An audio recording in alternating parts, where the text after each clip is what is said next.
खून का तारुफ।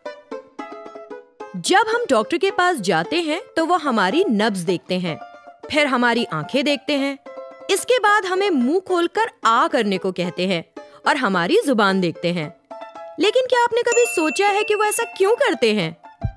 हमारे दिल की धड़कन बताती है कि हमारा दिल खून पंप करके जिस्म के तमाम आज़ा को फराहम करता है। आप खून पंप होने की कैफियत को भी महसूस कर सकते हैं या एक स्टेथोस्कोप की मदद से उसे सुन भी सकते हैं। माँ के पेट में बच्चे के दिल की धड़कन तकरीबन 140 मरतबा फी मिनट होती है। किसी नौ मौलूद बच्चे के दिल की धड़कन इससे कुछ कम यानी 110 मरतबा फी मिनट होती है। जैसे जैसे आपकी उम्र में इजाफा होने लगता है वैसे वैसे आपके दिल की धड़कन कम होने लगती है। जैसे आम हालत में स्कूल जाने वाले बच्चों के दिल की धड़कन 70 से 110 मरतबा फी मिनट होती है। बड़े लोगों की दिल की धड़कन आम हालत में 60 मरतबा फी मिनट होती है। जब आप वर्जिश करते हो या बहुत जज्बात में होते हो तो उस वक्त आपका दिल बहुत रफ्तार से खून पंप करने लगता है, जिससे आपकी दिल की धड़कन बढ़ जाती है।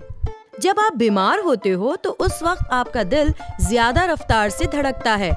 ऐसा इसीलिए होता है क्योंकि वर्जिश और कुछ बीमारियों के दौरान हमारे जिस्म को ज्यादा ऑक्सीजन की जरूरत होती है और दौराने खून की रफ्तार में तेजी आपके जिस्म को मुतदिल रखने में मदद फराहम करती है।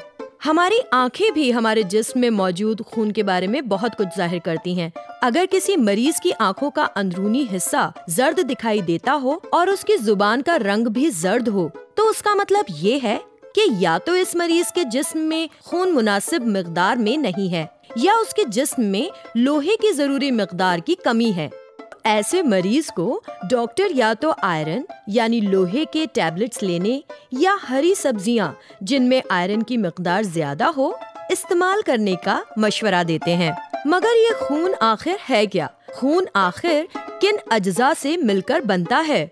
इन सब बातों के मुतालिक तफसीलात हम अपने अगली वीडियो में मालूम करेंगे।